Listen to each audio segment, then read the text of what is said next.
muy bienvenida, nos encantan tus columnas y esta vez que nos vas a hablar de técnicas, que es todo el eje de todas las columnas de paleontología de esta séptima temporada. ¿Nos vas a hablar de la dendrocronología? Exactamente. ¿Qué ¿Saben? se trata? La dendrología, para ir para un principio, para empezar desde el principio, la dendrología, dendro es árbol, logía estudio, o sea, es la ciencia que se encarga de estudiar los árboles en general, pero hace más referencia a la clasificación taxonómica. En cambio, la dendrocronología agrega el tiempo, tiempo. Bien. Claro. Estudia las especies de árboles, pero a través del tiempo. ¿Y cómo lo hace eso? Pura y exclusivamente a través de los anillos de crecimiento.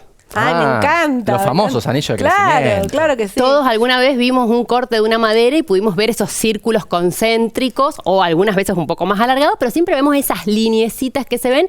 Esos son anillos de crecimiento. Lo que yo recuerdo cuando era chico que se explicaba en los programas de educación, no sé si era lo correcto o no, pero es que cada anillo era un año. Eso mismo, exactamente.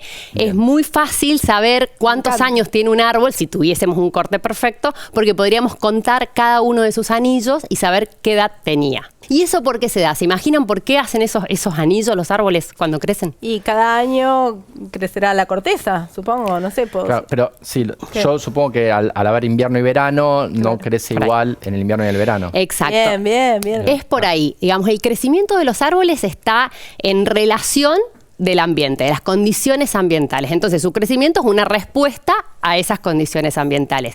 Cuando el momento es preciso para crecer, es decir, en las épocas más calurosas, más estivales, el árbol crece. Quiere decir que cuando empieza la primavera, que hay mayor cantidad de horas de luz, mayor disponibilidad de agua, de recursos, la planta empieza a crecer.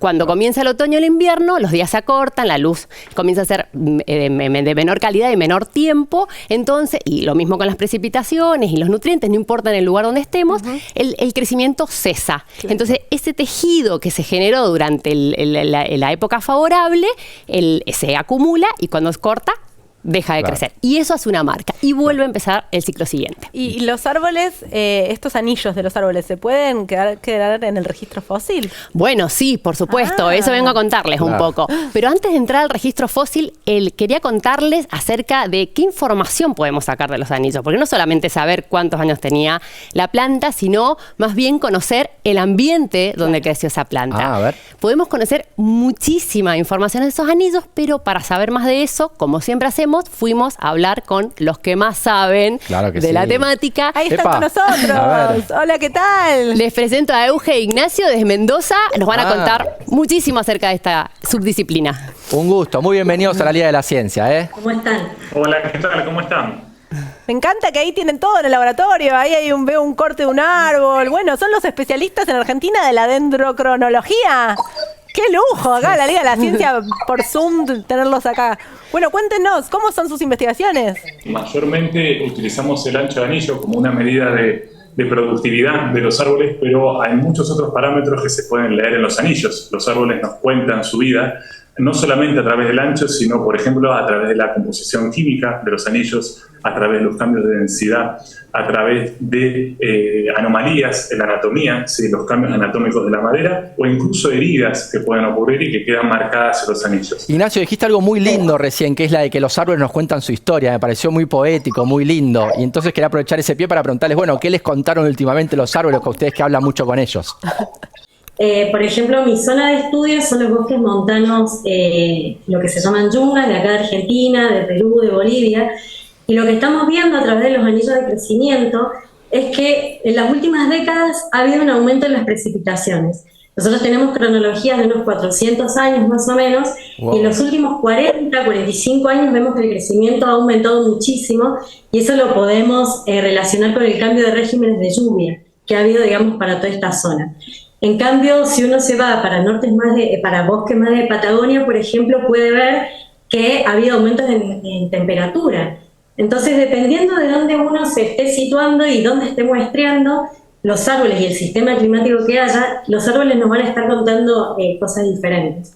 Por eso es tan importante, digamos, la dendrocronología desde nuestro punto de vista, porque podemos ir teniendo como un mapa ambiental de las diferentes regiones, de los diferentes bosques en los que estamos estudiando, no solo nosotros, sino todos los colegas en el mundo. Chicos, y veo que ustedes tienen ahí un montón de muestras. ¿Nos podrían contar algo acerca de lo que están mostrando o algo de lo que han visto últimamente? Sí, genial. Mirá, a ver, lo que Uge contó recién es que tenemos que, de alguna manera, poder obtener muestras de árboles, en muchos casos tratando de que no sea un muestreo no destructivo, un muestreo que de alguna manera no daña el árbol, y para eso utilizamos barrenos de incrementos, que son esto como un taladro, es una mecha hueca que nos permite sacar un tarugo de madera del árbol. Luego de procesarlo en el laboratorio, ¿sí? Logramos, o sea, en carpintería, y luego de montarlo, pulirlo, llegamos a esto, que es un tarugo que está montado sobre una regleta de madera, pulido, perfectamente pulido, y ahí podemos ver y observar detenidamente bien los anillos. Perdón que me muestran en sus ejemplos, pero básicamente ellos pueden muestrear un bosque actual, saber la cronología de cómo vivieron esos árboles y muestrear también árboles caídos, muertos, y luego lo que hacen es como solapar, superponer los anillos de crecimiento del árbol vivo junto con el que ya está muerto. Entonces no solamente tenemos la información del árbol vivo, que pueden ser decenas, cientos y algunos miles de años, sino que podemos ir más aún al pasado, y ahí es donde entramos los paleontólogos, porque a partir de eso podemos incluso tener información de especies fósiles. Y respecto a este tema del cofechado, los chicos han trabajado muchísimo en eso, seguro que tienen ejemplos para contarnos. Sí, mirá, un ejemplo reciente en el cual hemos trabajado en un enfoque así interdisciplinario del cofechado y con material antiguo fue reciente con colegas arqueólogos del INAPEL en Buenos Aires que trabajan en naufragios. Aplicando nuestra disciplina pudimos, en base a su hipótesis de un naufragio de un Puerto Madryn, poder asignar el origen y la fecha de construcción de un barco, y bueno, obtuvimos piezas así de madera. Esto de Madryn es una cuaderna de barco, en donde, si se ven, bueno, se ven bien los anillos, estos robles del noreste de Estados Unidos, y bueno, pudimos fecharlo al naufragio y asignarle su origen gracias a analizar y sincronizar la variabilidad de los anillos de estas muestras con cronologías de referencia del noreste de Estados Unidos. Bueno, chicos, y quería hacerles una última pregunta acerca de, ustedes dicen, pudimos determinar sequías a través de las líneas de crecimiento. Y eso me interesa mucho porque nosotros los paleontólogos recreamos o representamos el clima del pasado, los cambios climáticos, que es un tema que está muy en boga actualmente. ¿Cómo visualizás una sequía en un anillo de crecimiento? La pregunta es buenísima y en realidad implica primero calibrar y entender cuáles son los factores limitantes de las plantas. Entonces, si yo sé que un árbol de alguna manera lo afecta la sequía, en general la escasez de recursos o falta de agua, en definitiva produce que el árbol sufra o crezca menos, en consecuencia los anillos son más angostos. Si yo encuentro anillos significativamente angostos en un registro, uno puede, después de calibrar esto con datos instrumentales, en la actualidad, en el pasado, inferir que ocurrió lo mismo. Es decir, el presente nos permite entender el pasado una vez que calibramos cómo es la relación climática entre el crecimiento de un árbol y las condiciones climáticas actuales. Bueno, chicos, muchísimas gracias. Yo me quedo con Euge y Andrés a contarle 2 ejemplos más de su grupo de trabajo y cerramos. Mil gracias, espectacular. Muchísimas gracias. Qué buena visita. Nos metimos un ratito en el laboratorio ahí en Mendoza. Mil gracias. Chao. De nada. Chao, muchísimas gracias. Chao. Gracias. Adiós. Increíble, me encanta. Bueno, todo esto plasmado en la paleontología, les cuento 2 ejemplos cortísimos, uno de relativamente corto plazo en términos paleontológicos y uno de mayor rango temporal. El equipo de trabajo del CRISIT, del Yanigla, con los chicos que estuvimos hablando, lideraron un proyecto que fue crear un atlas de sequía donde muestrearon 15.000 árboles en 300 bosques desde el sur de Perú hasta la Tierra de Fuego, hasta Patagonia, que lograron entender ellos cómo crecían esos árboles, no solamente los vivos, como decíamos, sino también los que están muertos, y pudieron tener un rango de 600 años, o sea, desde el año 1400 a la actualidad, cómo fue cambiando el clima en todo Sudamérica, o en gran parte de su extensión. Impresionante. Increíble. Llegaron a la conclusión de que en los últimos 500 años, más o menos cuando llegaron los europeos a Sudamérica, a partir de ahí, los cambios que se han dado en el clima están regidos o modelados por el fenómeno meteorológico El Niño. Claro. que ya venía desde antes también, donde el fenómeno meteorológico está relacionado con el aumento de la temperatura del Océano Pacífico y asociado a grandes lluvias, o sea, un incremento de las inundaciones, que no siempre le afecta de forma positiva a los árboles. Lo importante que uno de observar esto, o sea, que tenés información de hace 500 años, 600 años, que si no la obtendrías de ninguna otra manera. Todo mirando el registro de la madera. Los anillos de crecimiento. Y el último ejemplo, así no me matan, les cuento algo aún de mayor escala de tiempo.